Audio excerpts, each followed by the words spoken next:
जनाब, एक तो सुप्रीम कोर्ट से एक वजाहत जारी की गई है और ये basically election commission of Pakistan की दरख्वास्त पर ही जारी की गई है, जिसमें उन्होंने ये रुजू किया था कि क्या मखसूस नशिस्तों के फैसले के हवाले से जो आज़ाद अरकान हैं उनको किधर कैसे शामिल करना है। उनका कहना था कि ये अबहाम बाकी है।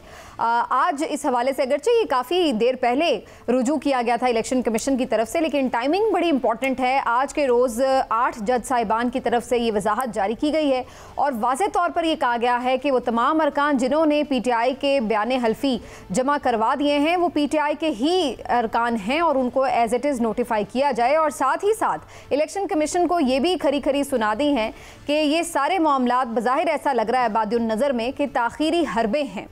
और फिर ये भी कहा कि फौरी तौर पर मखसूस नशिस्तों के फैसले पर अमल किया जाए वरना इसके नताइज होंगे। तो ये एक बड़ा अहम मामला है जिसके ऊपर वजाहत जारी की गई है, क्योंकि ये उस टाइम पे मामला फैसला सामने आया है कि जब हुकूमत एक आइनी तरमीम करना चाहती है और इस सिलसिले में उनके पास नंबर्स कम हैं, लेकिन वो नंबर्स की तलाश में इधर उधर कोशिश कर रहे हैं।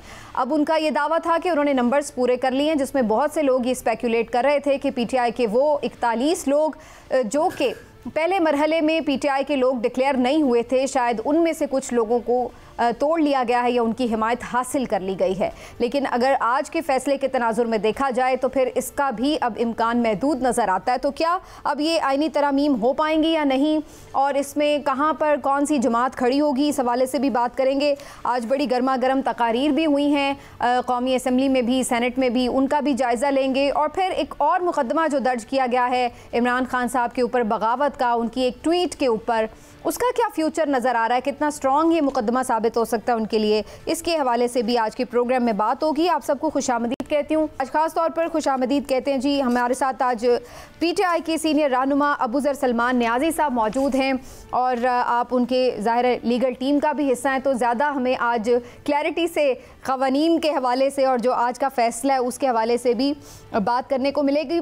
लेकिन इसके साथ, इससे पहले कि मैं अबू ज़र सलमान नियाज़ी साहब आपकी तरफ आऊँ, मुझे मौका दीजिएगा इमरान साहब से बात का आगाज़ करते हैं। इमरान साहब, आज का जो ये वजाहती फ़ैसला एक जारी हुआ है 8 जजेस की जानिब से, इसकी टाइमिंग को भी आप कैसे देखते हैं, और फिर आप समझते हैं कि अब इलेक्शन कमीशन के पास कोई चॉइस नहीं है कि अब वो फ़ैसले पे अमल ना करे मखसूस नशिस्तों की? बिस्मिल्लाहिर्रहमानिर्रहीम। समीना, देखें, सीधी सी बात है कि टाइमिंग इसकी बहुत अहम है, और ये टाइमिंग इसलिए भी अहम है कि इसको आप दो हवालों से अहम कह सकती हैं। एक तो ये कि जज साहिबान की तरफ से आज इस वक्त पे ये वजाहत आना एक तरह से ये है कि इसको आप कानून की बालादस्ती भी करार दे सकती हैं कि उन्होंने इसलिए ज़रूरी समझा कि ये ना हो कि किसी इबहाम की सूरत में मामला गलत हो जाए और जिससे बाद में उसके नताइज भुगतना पड़े। दूसरी तरफ जो लोग उन जज साहिबान पे इल्ज़ाम लगाते हैं उनके मौक़िफ़ को भी तायद मिलती है, इस तरह से कि क्या जज साहिबान ने ख़ुद को वाकई इस हद तक इन्वॉल्व कर लिया है कि वो इस हद तक आगे हैं कि बिल्कुल फ्रंट फुट पे ही आके उन्होंने ख़ुद हिस्सा बनना शुरू कर दिया। बहरहाल ये हमारी बहस नहीं है, ये तो उन कानूनी माहिरीन जाने और वो जाने। लेकिन आज का जो फ़ैसला है, बहरहाल आज की जो वजाहत है, मैं ये समझता हूँ कि फ़ौरी तौर पे अगर ये समझा जाए तो आइनी और कानूनी तौर पे तो देखा जाए तो इलेक्शन कमीशन को इस पे अमल कर देना चाहिए, क्योंकि जज साहिबान ने ये जिस तरह से क्लियर किया, लेकिन मुझे नहीं लगता कि इस पे अभी अमल हो। हाँ जी, अच्छा। उसकी बुनियादी वजह ये है समीना कि अभी रिव्यू पिटिशन बाकी है। रिव्यू पिटिशन जो है वो अभी सुप्रीम कोर्ट के सामने मौजूद है। समीना सुन लें, पहले सुन लें बात। इलेक्शन कमीशन जो हमारे वाकफान हाल हैं वो ये कहते हैं कि इलेक्शन कमीशन में और हुकूमती हलकों में इस वक्त बाकायदा इस पर डिस्कशन भी, इस फैसला आने के बाद, ये वजाहत आने के बाद डिस्कशन भी हो रही है कि और उन्होंने ये उसमें एक ऑप्शन ये है कि इलेक्शन कमीशन ये कहेगा कि जनाब मामला ये है कि क्योंकि इस सिलसिले में इलेक्शन एक्ट का जो कानून बन चुका है, इलेक्शन एक्ट में जो तरमीम हो चुकी है, और उस कानून का इतलाक़ माजी से क्योंकि होना है, इसलिए अब वो कानून बन चुका है, उस दूसरे कानून के होते हुए ये जो मेंबरान है ये एक दफ़ा हलफ उठाने के बाद दोबारा हलफ नहीं उठा सकते। यानी हाँ अभी उस तरह से बाकी है। अब इसमें क्या मामला होता है, किस तरह से होता है, अभी हम अबूजर नियाजी साहब से भी पूछेंगे। ये जो आपका पॉइंट है, जो हुकूमत उठा रही है, ये इंपॉर्टेंट पॉइंट है, लेकिन ये तो फिर नजरसानी में वो एक प्ली के तौर पर देखा जा सकता है। अभी तक के लिए तो ग्राउंड रियलिटी यही है कि ये फैसला मौजूद है और इस फैसले पे अमल दरामद होना चाहिए। लेकिन कानून भी मौजूद है और उसका इतलाक भी माजी से होना है, वो कानून भी तो मौजूद है ना। लेकिन चलिए अब सलमान न्याजी साहब से ही राय लेते हैं, क्योंकि वो कानूनी माहिर भी हैं, वो कैसे देखते हैं। जी सलमान न्याजी साहब, खुशामदीद आपको। और सबसे पहले तो जो आज ये वजाहत जारी की गई है, इसकी टाइमिंग भी बड़ी इंपॉर्टेंट है। आपके ख्याल से आईनी तरमीम से एक दिन पहले अगर इस किस्म की वजाहत आई है तो ये तो बज़ाहिर ऐसे लग रहा है कि जैसे हुकूमत को रोका गया आईनी तरमीम से। आप ऐसे देख रहे हैं इसको? देखें, ये वजाहत का थोड़ा बैकग्राउंड समझ लें। ये इलेक्शन कमीशन ने खुद ही सुप्रीम कोर्ट में एक एप्लीकेशन फाइल की थी कि हमें थोड़ा वजाहत करें कि पार्टी का कोई इनका स्ट्रक्चर नहीं है।